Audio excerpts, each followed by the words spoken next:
Shalom and good day, everyone. Coming back up here to share with you what the Father want me to give unto you because we are soon approaching Hanukkah, which is known as the Feast of Dedication, or also known as the Feast of Lights. And what the Father is revealing in this time and this season that is so important for you to master Torah and the gospel. Because if your foundation is not set, then you're not going to stand the prophet writings as well as the other sacred books. He is revealing that what was done in the past will be done in the future. And what we do in the present, we are operating in spirit and in truth, a mystery that many do not understand.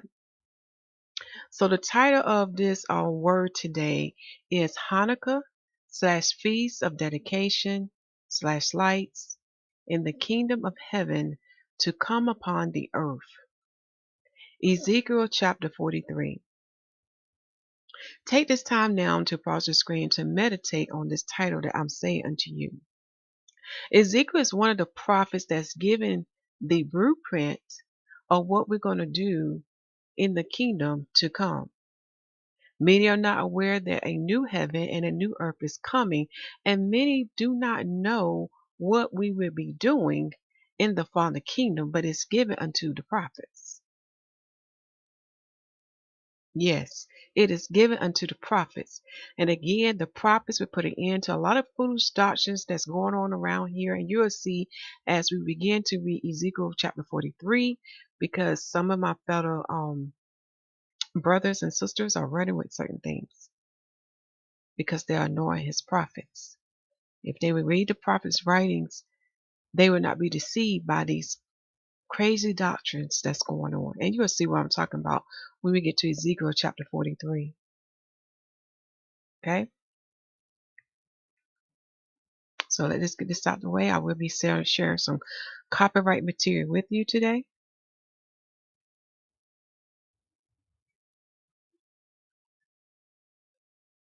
Now, before we can go to Ezekiel chapter 43, we just finished talking about the Hanukkah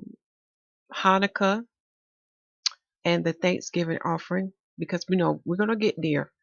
But I thought it was just very important that you have this chapter to add to your collection when we come into the Feast of Dedication, known as the Feast of Lights, because now we are operating in spirit and truth. When you understand what the prophets is saying unto you, when you understand what the second Adam has done for you, Yahusha Mashiach, you will learn now we're worshiping the Father now in spirit and truth. And the new covenant, which is the renewed marriage, will what tie us over. It is the abridgment between the old and what yet to come.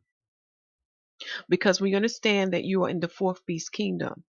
You are in Roman's empire, okaneme. That's a Greek word for it, okaneme. You are in this empire that Daniel prophesies unto you.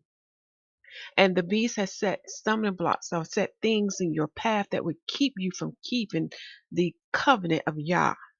This is why the Father had his Son to establish a better covenant for you so you can keep it. It's a more excellent covenant right now.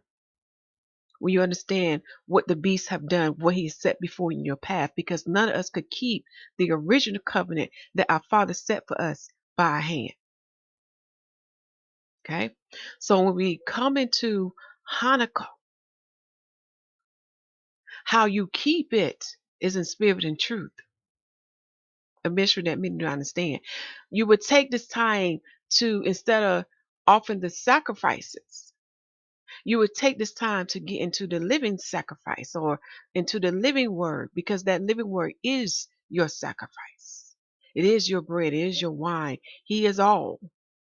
And he wants you to submerge yourself in the word or feast upon the word so you can understand what's going to take place and what is coming. You got to understand the past to understand the future. Okay? This is what the Father want you to understand, want you to grasp, want you to get. Because it starts in the heart first. You have to prepare your heart. It starts in the heart first in order it to be manifest on the outside, in the physical. Okay? So we have to go to Numbers chapter 7. Look for the Thanksgiving playlist video, or you can find some of these same videos in the holy days, the holy feast days of Yah, so you can really understand how to keep Hanukkah. Okay? When you come in the whole volume of the book, the living word is going to teach you how to keep it in the fourth beast kingdom. When you understand what represent the carnal things, when you understand what spiritual things represent or took the place of the carnal things, then you're going to see that it's easy to keep. Because what the Father needs for you, I'm going to say this again, what the Father needs for you to do, He needs for you to take the time out and submerge yourself in His living word and to learn about Hanukkah, to learn about what does it mean to be dedicated and how was those things dedicated. Because when you understand that, then you understand what's going to take place with you. And the Messiah set the example of all of it. Even Torah give you the example, but many missed it. Okay? So we do have to go back to Numbers chapter 7 to build a foundation, because we're going to Ezekiel chapter 43. Ezekiel is the prophet that's giving you what's going to take place in the future.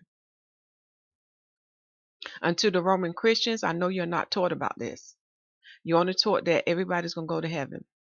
Well, I have some news to tell you. Who's going to be in the new heaven? Who's going to be in the new earth? And what you're going to do?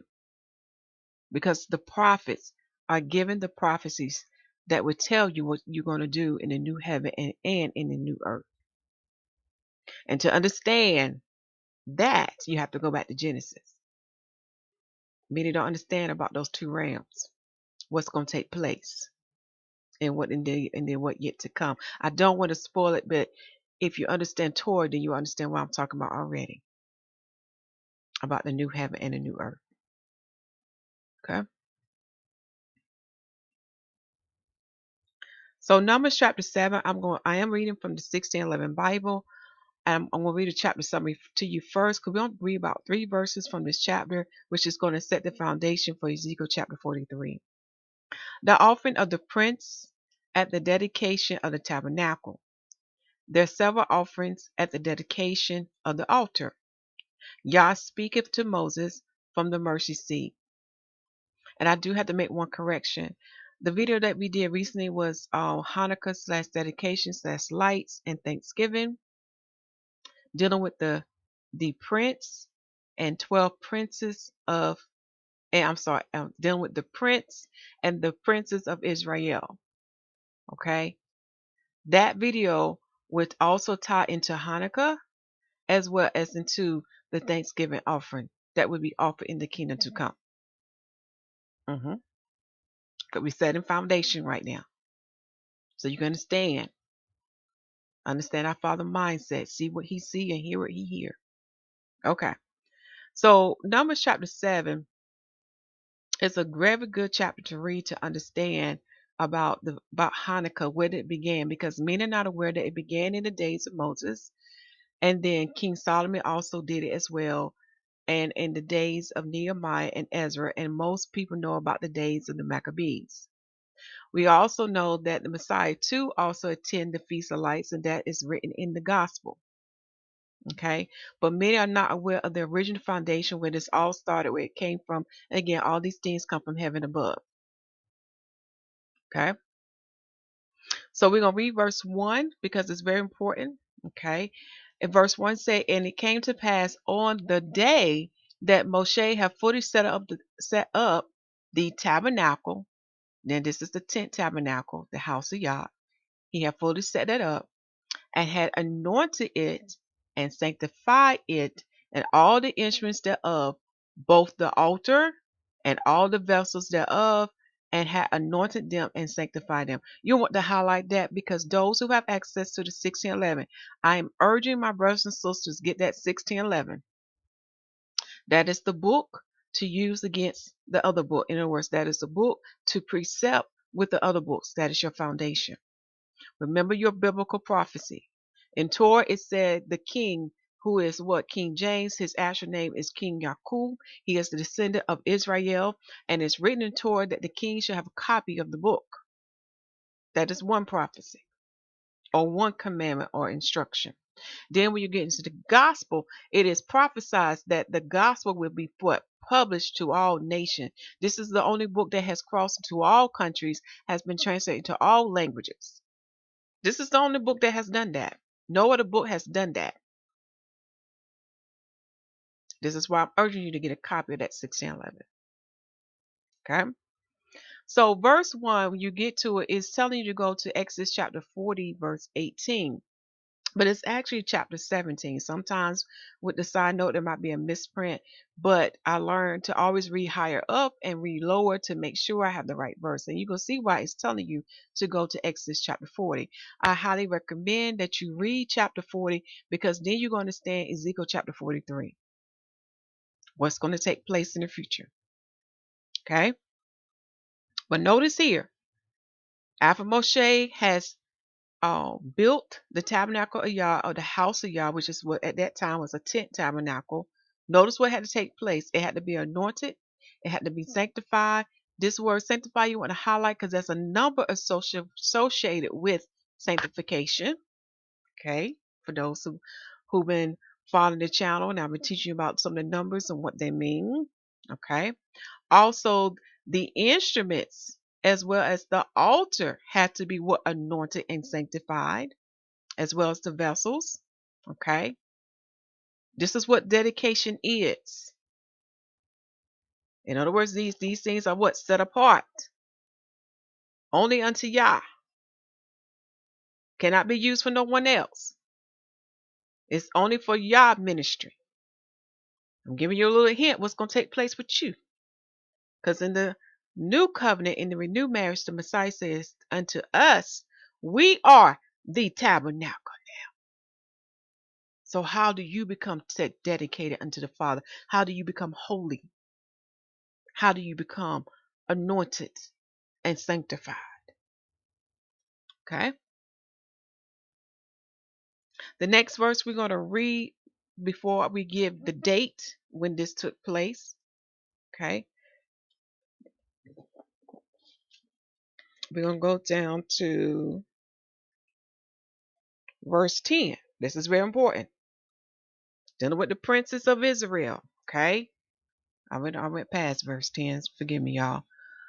In verse 10, it says, and the princes offered for dedicating of the altar in the day that it was anointed. Even the princes offered their offering before the altar. So last time when I came up here with you, I gave you some homework. You had to find that date. What was the date when the princes made their offerings? It was on the same day for the dedication of the altar and when it was anointed. Okay? Exodus 40, give it. Well, I want to read one more voice before we go. There it is, verse 84. 84. So I read verse 1, verse 10, and now we're going to read verse 84. Very important because it's giving you a date here.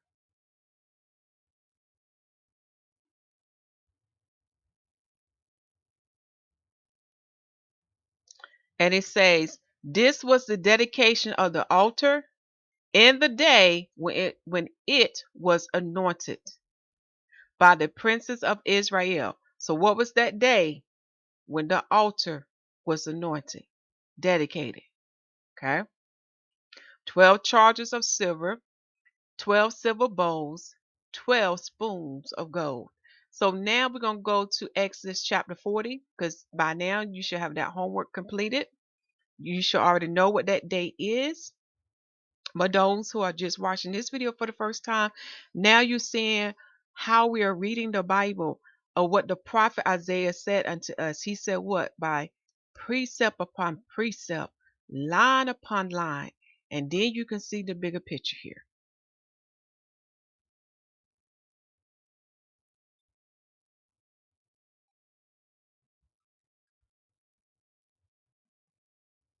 Now, I do recommend you read this whole chapter.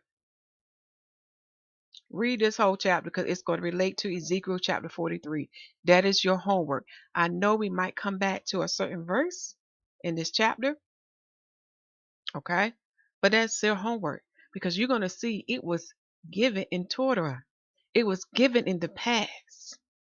Like Solomon said, there's nothing new underneath the sun. If you understand what took place with our foreparents, Adam, the male and the female, Adam and Eve, we understand what took place with them. Do you understand this?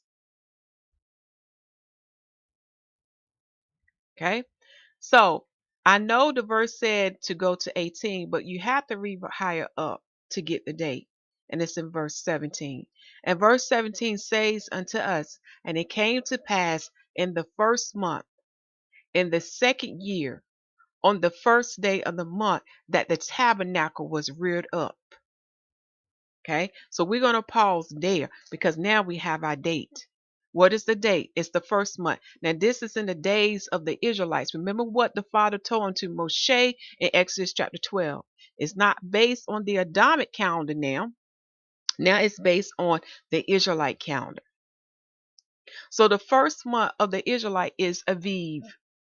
Aviv. Okay? Aviv. You might see it spelled as Aviv because the V and the V can be interchangeable. When you learn about the English language, you will learn that there were some letters that was interchangeable as they updated or modernized themselves. Okay, such as F back then was used instead of S. Yeah. So these are the things you will learn about going from Old English to modern English. Okay. So a V, which is what? The first month, right? It's very important that we pay attention to this when he giving us a date. Okay. Then it goes on to say in the second year. The second year, what? When you read the whole Bible in the book, it was talking about in the second year when they came out of Egypt.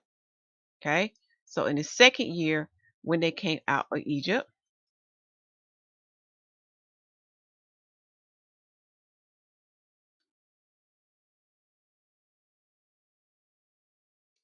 that's how I abbreviate out of Egypt.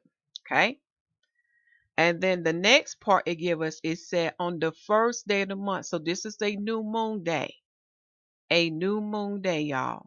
Do y'all see? Do you see what the Father's doing? First day, which is what? A new moon day. And those who have read Numbers 28, 29, you see what I'm looking at. This is a new moon day. This is a holy day unto Yah. Now we can see what else fell on this holy day unto him. The day when his tabernacle was complete. But notice what take place on that day when to make it complete, to make it whole. In Exodus 40 revealed it. As well as in the days of Solomon. The same thing happened in the days of Solomon when he finished completing the house of Yah that was made of what? Of stone and wood and etc. Okay? So this is your new moon day. Now we can see why the new moon is so important to him because he likes to be first. He likes to be number one. And his house was completed on a new moon day in the beginning of the year of the Israelites. Okay? In the second year that they came out of Egypt. Take this time to pause your screen to get that information. Very important. Because I'm going to be adding that to the calendar too. Okay? Hmm. Now that we have that, we're going to go to Ezekiel chapter 43. We lay that foundation.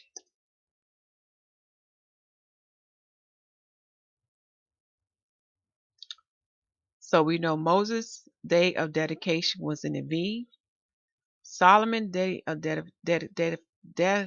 dedication. You're going to have to look this up. It's in the book of Kings or Chronicles. I think it fell in I want to say 7, but somewhere between 7 or 8. Look that up. Father's telling me let you look that up for homework. And then we had in the days of Nehemiah and Ezra's, I know it was something dealing with 23rd or 3. Um, I want to say Adar in the 12th month. But when we get into the days of the Maccabees, it happens in the 9th month. So that's your homework. Look at them dates. Look at them dates. But what take place when those things are dedicated unto him? That's your homework. Go back and see, because when you understand that, he's giving you a physical example to understand what's going to take place with you and what's going to take place in the kingdom to come and why we have to do these things. Okay?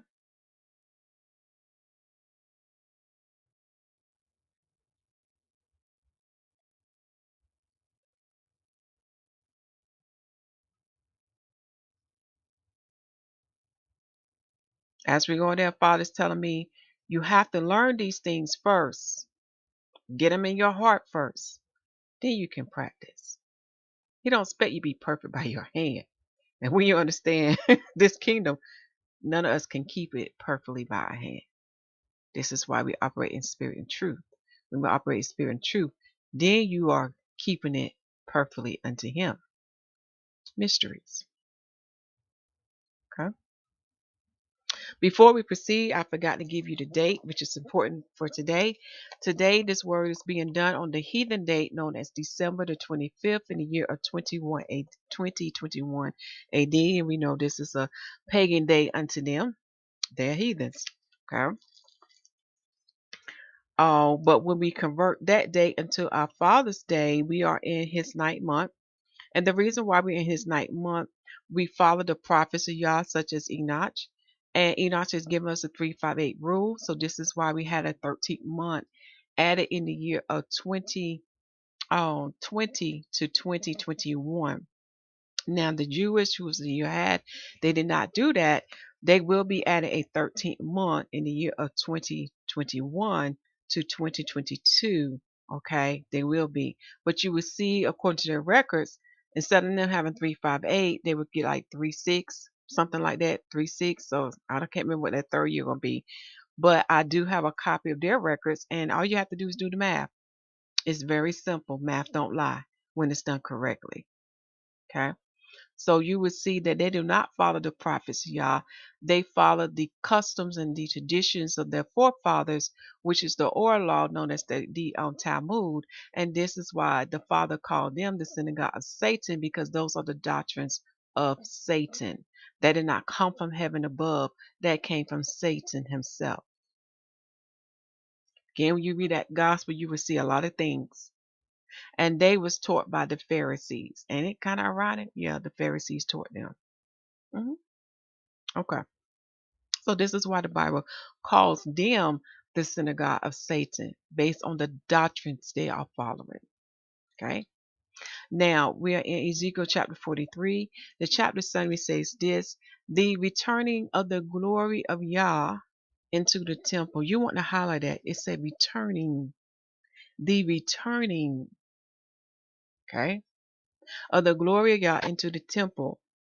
The sin of Yashrael, Israel, hindered Yah's presence.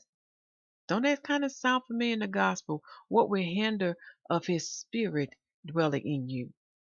Sin, transgressions. Okay? The sin of Yashrael hinder Yah's presence. The prophet exhorted them to repentance and observation of the law of the house. Who house? Yah's house, his tabernacle, his temple. The measures and the ordinances of the altar.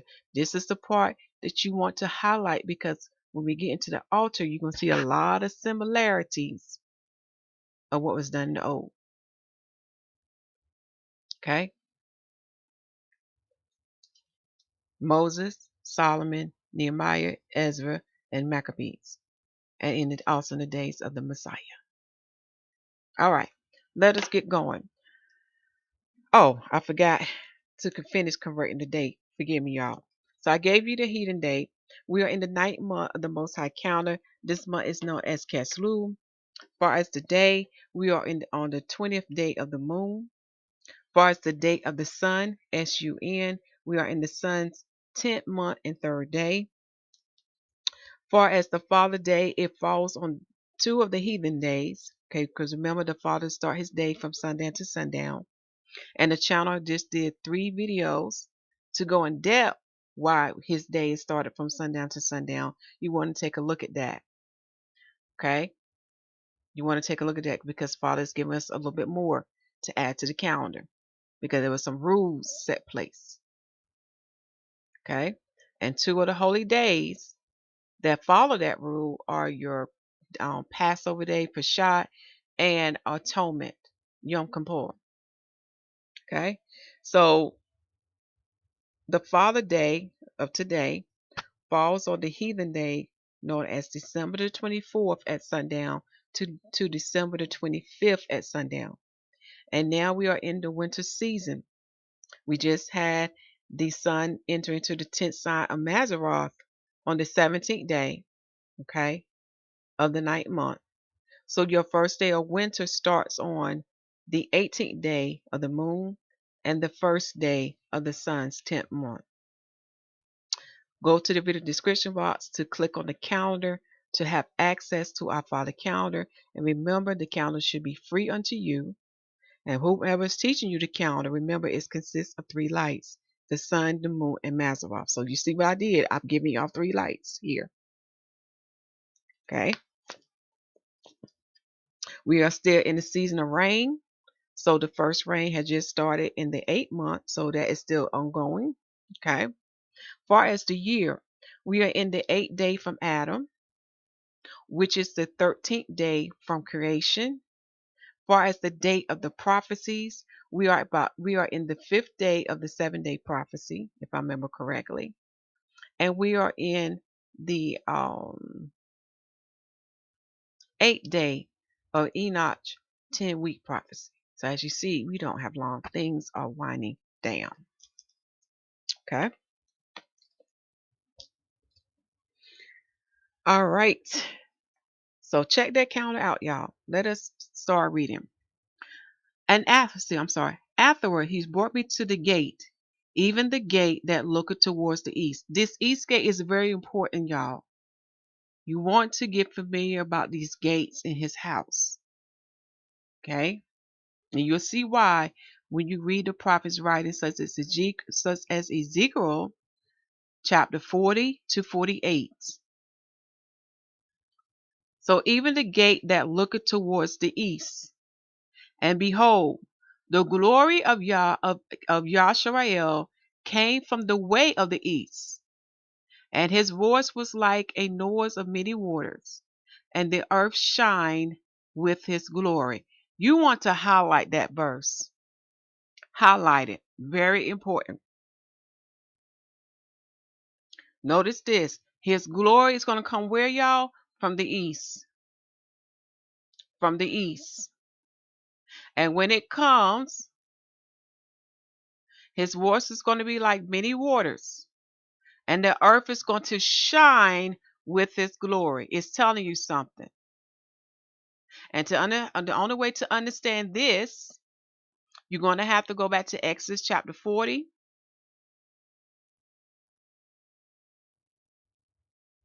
I'm going to look for the verse. And you're going to have to start from verse 34 to 38. But we're going to come back to that. This glory is very important. This is one of the things that is the most not talked about. It's not talked about it. Because if you don't understand Genesis, you're not going to understand this.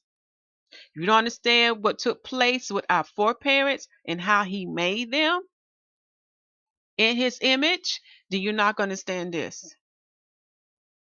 But there's many examples of this given to you from the old covenant to the new covenant, but many missed it because you're thinking carnally. All right, verse 3. And it was according to the appearance of the vision. See, he's telling you this is a vision, which I saw, even according to the vision that I saw when I came to destroy the city. And the visions was like the vision that I saw by the river Chabar, and I fell upon my face. So when you see these little numbers, there is either a side note there. So when you get a chance, for those who have access to the 1611, and this Bible access will be in the video description box, so you have access to it, please look at your side notes. Okay?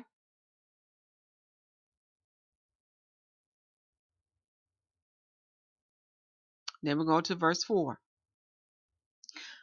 And the glory of Yahuwah came into the house by the way of the gate, whose prospect is towards the east. So his glory came from what? The east, through the east gate.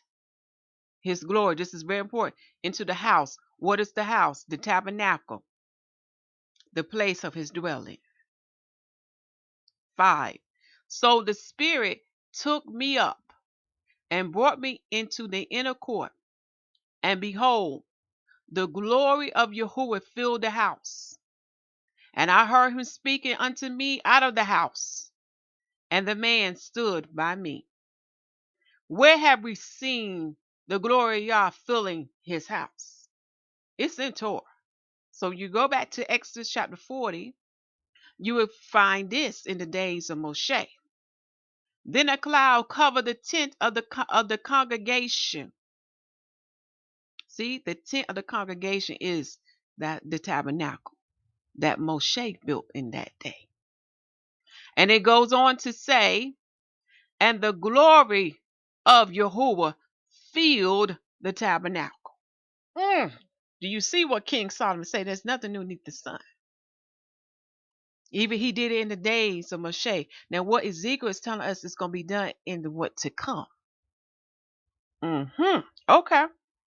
And Moses was not able to enter into the tent of the congregation because the cloud abode thereon, and the glory of Yahuwah filled the tabernacle. Do y'all understand what that means? His glory was so overpowering, so filling. Remember what David said? He said, my cup running over. But it was so full, Moshe couldn't enter into the house. 36.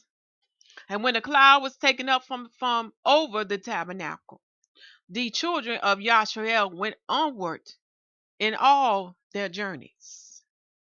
But if the cloud was not taken up, then they journeyed not till the day that it was taken up.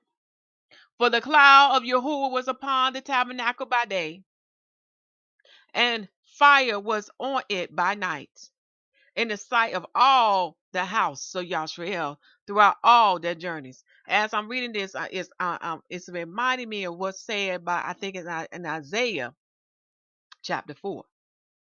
But it's also taking me to something deep and spiritual.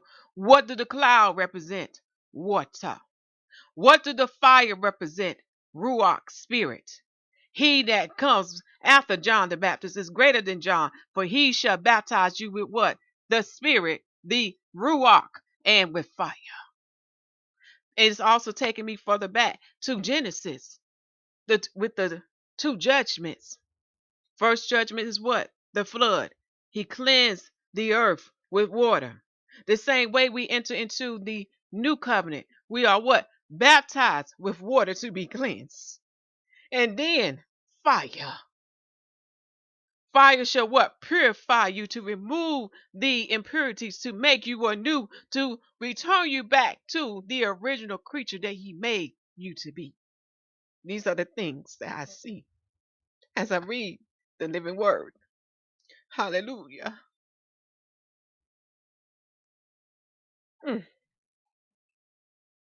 So this will happen in the future. Do you hear what is given unto Ezekiel?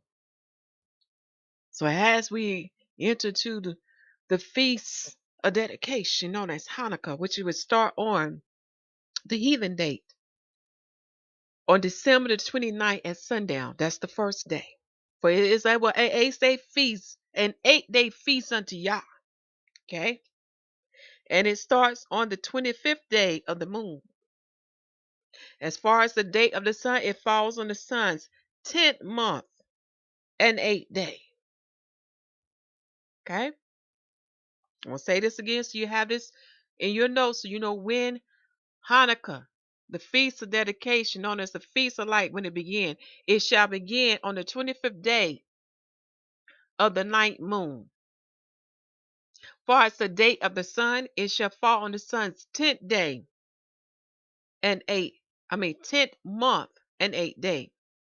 Far as the day of the heathens, the first day of it shall fall on December the 29th to December the 30th, from sundown to sundown. That's your first day.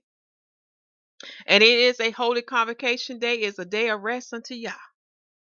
For it followed the same manner or the same instructions as the feast of Sukkot. Go back to Numbers 28. Go back to Numbers 29, Leviticus 23, okay? And I think also Deuteronomy 16. But it followed the same instructions on how we feast on that day, what offerings we offer on that day. That's how it's kept. It's an 8-day feast unto Yah. And you will see it being done in the days of Solomon. Another good example. As well as the days of Nehemiah and Ezra and the Maccabees. And also in the gospel in the days of Yahusha, because they kept it going. Because in Numbers chapter 10, we are to blow the shofar in the days of our gladness, in the days that we keep as a memorial to remember what Yah has done for us. Okay? Let us keep reading. And he said unto me, Son of man, the place of my throne, do y'all hear this? The place of Yahuwah's throne, and the place of the soles of my feet, where I will dwell in the midst of the children of Yasrael forever. And my holy name shall the house of Israel no more defile, neither they nor their kings by their whoredom, nor by the carcasses of their kings in their high places. Do y'all hear this? This is a future prophecy that has not come to pass. So anybody reading Ezekiel chapter 43 who try to twist these scriptures, know this. This is a future prophecy that has not come to pass. So you cannot twist this. Because Father said he would what? Dwell in the midst of the children of Israel. And they shall no longer defile his holy name anymore, including their kings. No more. No more idolatry. No more adultery. Okay? Verse 8. In their setting of their threshold, by my thresholds, and their posts by my posts, and the wall between me and them, they have even defiled my holy name by their abominations that they have committed. Wherefore I have consumed them in my anger. Now let them put away their whoredom and the carcasses of their kings far from me, and I will dwell in the midst of them forever. And to understand what he's saying about, go back to the prophets. They tell you what was the thing that Israel kept doing over and over and over. They were worshiping other gods. They were being like the heathens. They was being like the Gentile nation. They were sacrificing their children unto Molech, unto Satan. They were worshiping the hosts of heavens. And Father got tired of it. Father's telling me to remind you to review Hosea chapter 1 and 2, and you will see what one of his prophets had to say about that and what he did. This is why he put them away. This is why he divorced his wife. He got tired of them cheating on him. Because the first commandment said, thou shalt have no other gods before me. But they want to be like the heathens. Verse 10. Thou son of man, show the house to the house of Yasrael, that they may be ashamed of their iniquities, and let them measure the pattern. He said, let them see, because I want them to see Think about it. He gonna show them his house, and his house is grand and excellent. And he want them to make them feel ashamed because they wanted to cheat on him and put him away and be like the heathens. Verse 11. And if they be ashamed of all that they have done, show them the form of the house, and the fashion thereof, and the goings out thereof, and the comings in thereof, and all the forms thereof, and all the ordinances thereof, and all the forms thereof, and all the law thereof, and write it in their sight, that they may keep the whole form thereof, and all the ordinances thereof, and do them. This is the law of the house upon the top of the mountain. The whole limit thereof round about shall be most holy. Behold, this is the law of the house. Who's who is I mean, what is the law of the house? Or should I say whose house? Yah's house. This is his instruction, his commandment, and they're going to do it. Verse 13. And these are the measures of the altar after the cubits. The cubit is a cubit and a hand breadth. Even the bottom shall be a cubit, and the breadth a cubit, and the border thereof by the edge thereof round about shall be a span, and this shall be the higher place of the altar. Okay, now we get some information about the altar. Y'all want to pay attention to all this stuff because what I learned about the Father is the reason why he ordered us to do certain things or why he has certain things.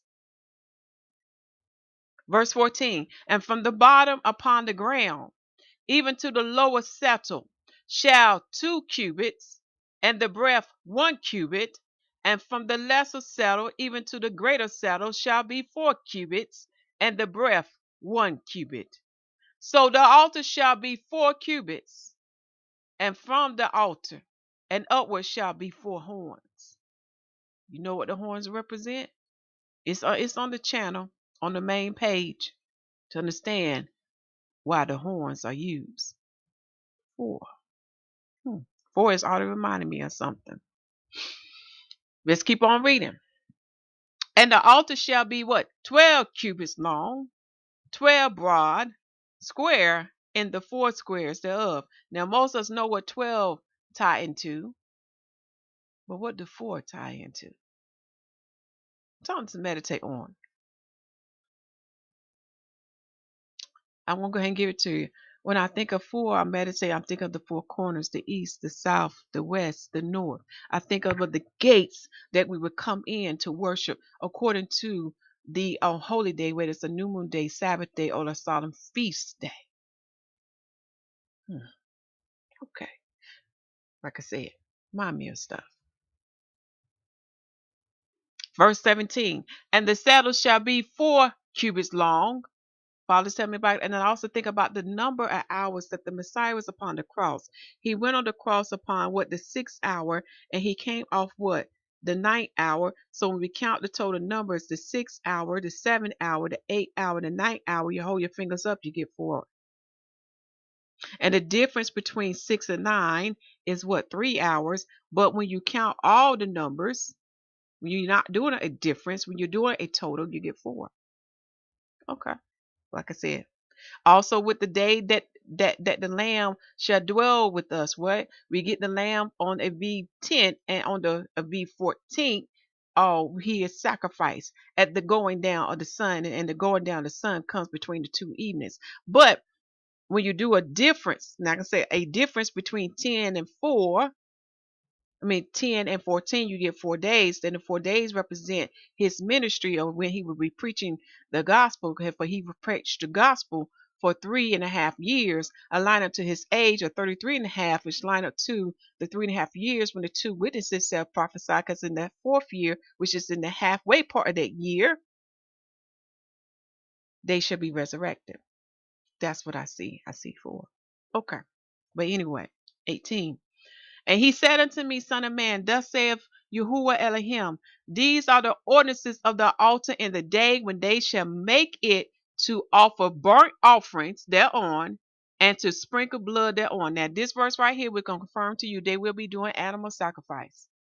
Because the only thing that can cleanse, that can atone when you come back in Torah, Leviticus 16 and 17, is blood. There's no way around it. And fruits and vegetables don't have blood. It is animals that have blood. So when you go back in Torah and master it and study it, you will learn that it's only the blood that can cleanse something. You're going to see why as I'm saying this as we read this further down. So I'm going to read this again. And he said unto me, Son of man, thus saith Yahuwah Elohim, these are the ordinances of the altar in the day when they shall make it to offer burnt offerings thereon, and to sprinkle blood thereon. Okay? Where did burnt offerings come from? Go back to Torah. Do y'all see this? Our Father's still the same. He don't change. Now you begin to get some of the reasoning why he changed the instructions unto Noah and his sons on what they can eat now. Let's keep going though.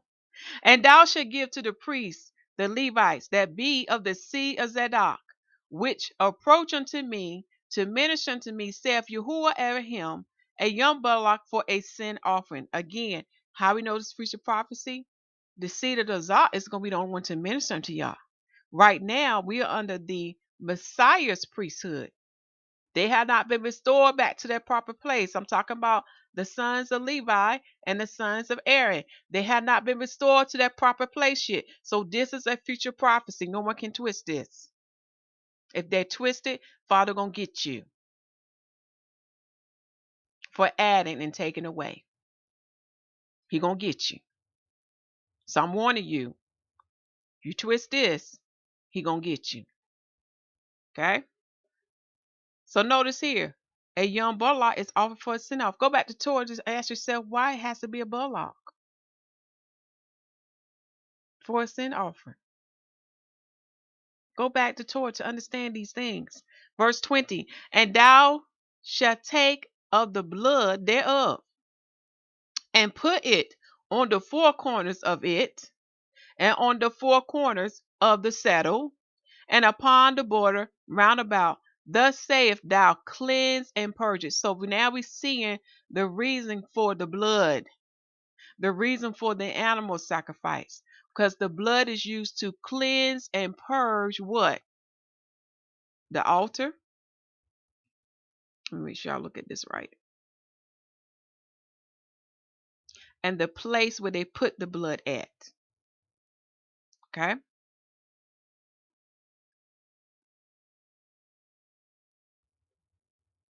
We had to go high up. Verse 16, and the altar shall be 12 cubits long, 12 broad, square in the four squares thereof, and above that, I'm sorry. So the altar shall be 4 cubits, and from the altar and upward shall be 4 horns. So this is why I'm saying altar. It relates to that. We're in the verse higher up. Okay? So the blood is used to what? To cleanse it. You ask yourself, why the altar got to be cleansed? Go back to your Torah. Go back to the days of Solomon. Go back to the days of Nehemiah and Ezra. And especially go back to the days of Maccabees, and you'll understand why. Verse 21, thou shalt take the bullock also of the sin offering, and he shall burn it in the appointed place of the house without the sanctuary. Okay?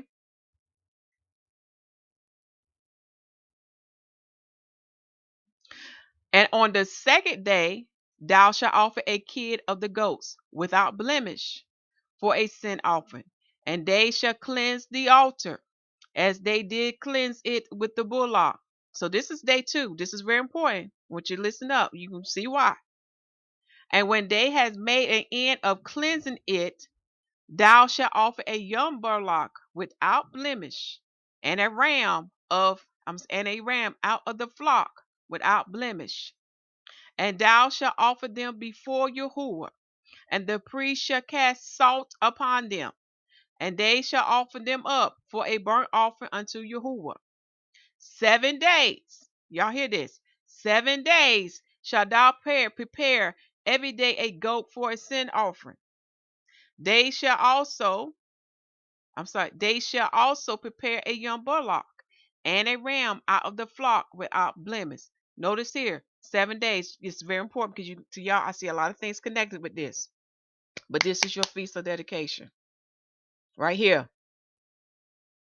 because the altar has to be cleansed. But let us keep going. 7 days shall they purge. 7 days shall they purge the altar and purify it, and they shall consecrate themselves. This is important. All this stuff has to be dedicated back to the Father, and it has to be done for 7 days. And it relates to the 7-day prophecy. It relates to Genesis chapter 2. Remember, we've seen the theme of 7, and 7 is the number that represent what? Sanctification. Sanctification. Okay? Let us keep reading. And when these days are expired, it shall be that upon the 8th day, and so forth. When you understand about number 8, number 8 represent what? New beginning, Jubilee. Okay? Because when you read the prophet Enoch's writings, when the 8th day come, no counting the time. Okay? When the 8th day come, they're going to be what? Peace, because it's a new beginning. Okay? It's also going to tie into your Shemitah and Jubilee. Shemitah represents 7. Jubilee represents 8. Okay? What is 8 times on 50? 400. What is 400? Tall, the end. The same number of years that the children of Israel shall be afflicted, right? According to the prophecy that's in Genesis chapter 15, as well as in the book of Acts. Do y'all see how everything just relate and coordinate? But I'm going to go back to that 7-day prophecy because the Father's telling us something deep here. And why the altar had to be purified for 7 days? Because the 7 days represent something. Let us keep going. And when these days are expired, it shall be that upon the 8th day, and so forth, and so forward, the priest shall make your burnt offerings upon the altar, and your priests and your peace offerings. We get a little bit into the peace offering, right? We know that's Thanksgiving offering. I'm gonna show you why. And I will accept you, saith Yahuwah Elohim. So let's look at verse 27. This is very important here. When these days are expired, so when the 7 days are completed, and then on the 8th day, what this remind you of? Feast of Tabernacles, right? This is your Hanukkah here in the kingdom to come. It's the 8-day feast. Okay? So it's letting us know 8 represent what? New beginning. Then it goes on to say, the priest shall make your burnt offerings upon the altar and your peace offerings. And we know peace offerings what? Thanksgiving offering. So notice, in order for that to take place, the altar had to be cleansed first. And then look what Father said. Then I would accept you, saith Yahuwah to him. Do you hear that, Israel? Then he will accept you and your offerings. Why? Because the altar had to be cleansed first. It had to be cleansed in order to receive your offerings and your peace offerings. Because we know we've talked about peace offerings. For those who don't understand what a peace offering is, it is a Thanksgiving. It can be a Thanksgiving offering. It can be a vow, or it can be a voluntary offering. But in this particular verse of 27, it is a Thanksgiving offering. So we touched a little bit on that today, but we're going to go more deeper in the next videos to come out. So this video will be a part of 2 playlists, the Holy Feast Days and also, the Holy Day and Holy Feast Days of Yah, and it will be a part of the Thanksgiving playlist. Okay? But notice here, Father will not accept us until this is done. So the altar had to be purified. So this is your feast of dedication in the kingdom to come that will be done upon the earth. Y'all, this is amazing. So now let me break down this 7th day. The 7 days represent, when you go back to the beginning, and when you understand what took place with our foreparents, Adam and Eve, there is a 7-day prophecy that is also given by Ezra as well as another Israelite. And I will be bringing that information out and according to the Father's time. But there's a 7-day prophecy. 7 days must pass, and then the Father will bring his eternal judgment. So it's like a week unto the Father. Now remember, a week unto him is different than unto us, because a day unto him is like what, 1,000 years.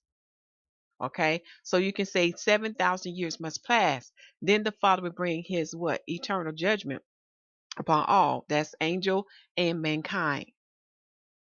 So on a smaller scale, these 7 days is to represent what must take place in order for us to be accepted.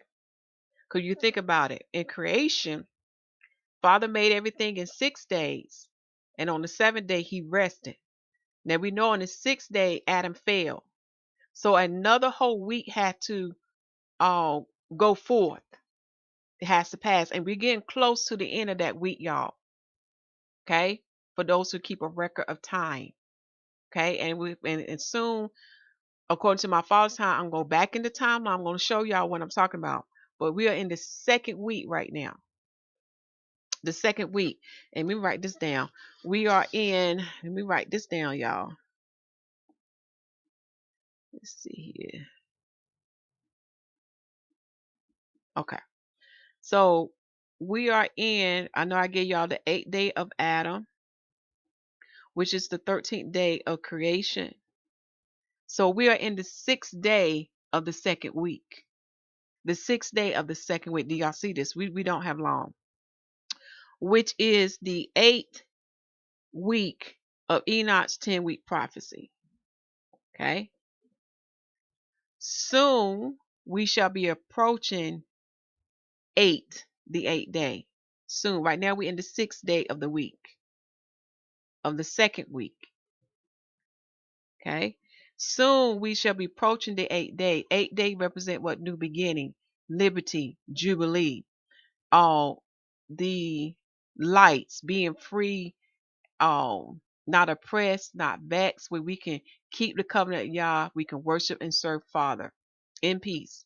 So when you come in the whole Bible book and you understand the biblical prophecy and you understand what the Father's doing, He is giving us a kind of example what must take place with the altar to help you to understand what's going to take place with us. 7 days had to pass after the first week completed with Adam. 7 days, right? And that 7 days deal with what? Creation. In the second week, 7 days must pass because of what took place with our foreparents. Okay? So each day represent what a cleansing had to take place. A cleansing had to take place. Then on the 8th day, you will be what? Acceptable unto Yah because you are consecrated unto him. Okay? On the 8th day, you are acceptable unto Yah because you are consecrated, you are purified, and you are what? Let me write down these words. Let's type them out. So when we get to Ezekiel chapter 43, this is what's going to take place in them 7 days. So in 7 days, which is a week unto Yah,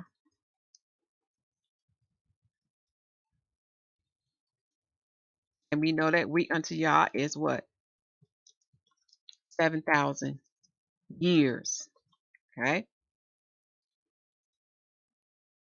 we had to be what? Cleansed. A cleanse, a cleansing had to take place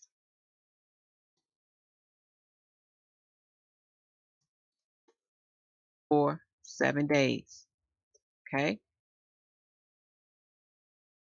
Mm. Now you understand why the altar, it has to be the same thing has to be done with the altar. 7 days. Then the 8th day,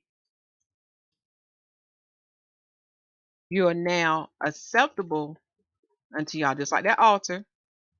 You can be received now because you are,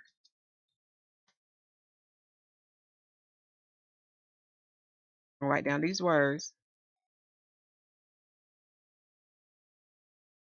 Number one, you are purified. You are consecrated unto him.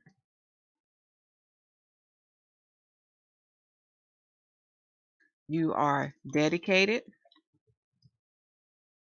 I need to go back.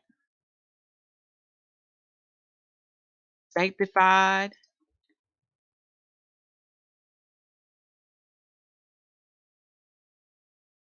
Let's put here word completed. You are completed as Adam. Understand that. You are completed then. So he's given us a carnal example to understand what's going to take place with you. But he's also given this carnal example to understand about these biblical prophecy. Let me go back here to the sheet with the notes. Okay. So this is going to give us understanding with the 7-day prophecy.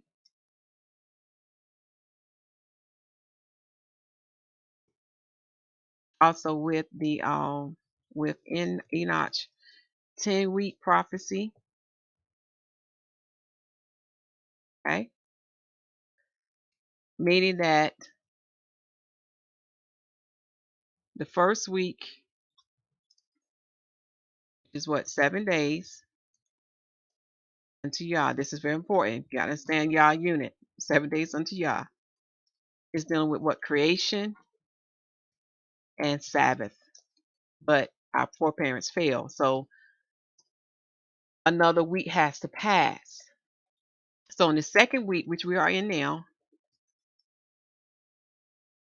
okay, it's the same 7 days unto Yah. We are in this now.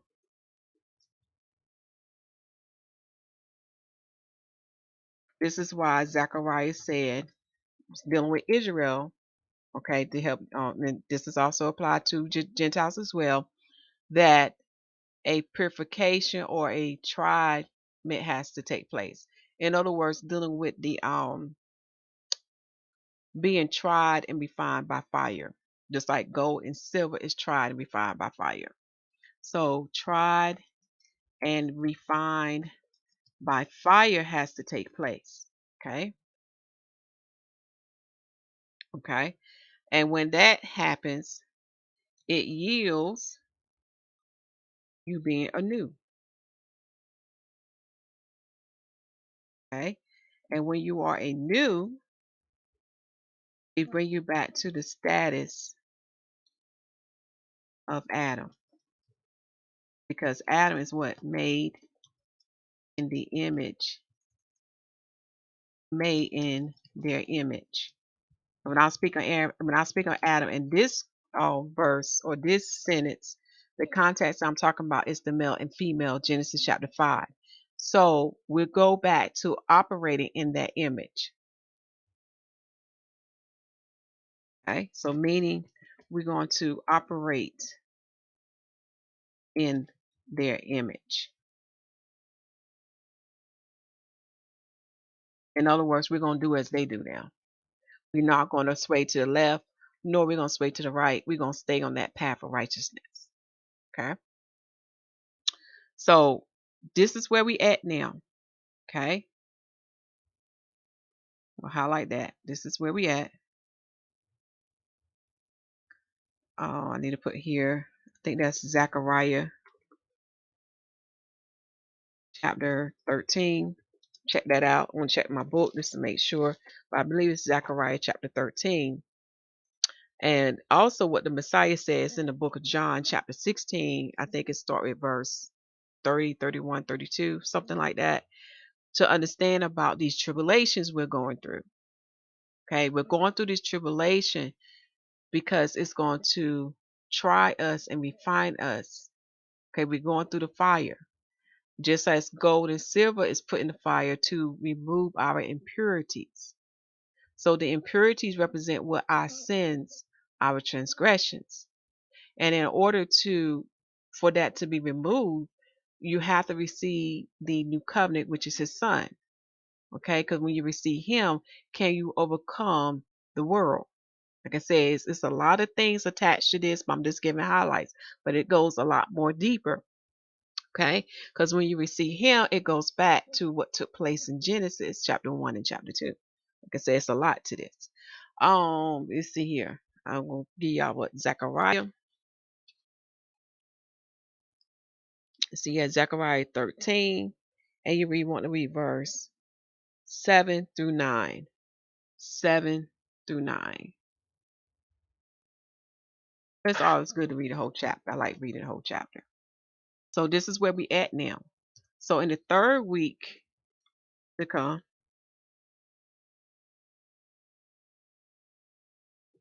this is where we have the new beginning, which is day 15, which represent day 15 of creation, and day 10 of Adam, which represent number 8.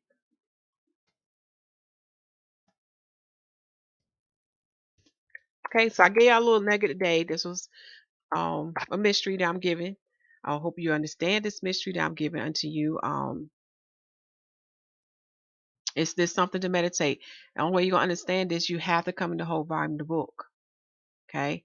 And I will be talking again about these numbers like number 7, Shemitah, Jubilee, the number 8, 400, etc.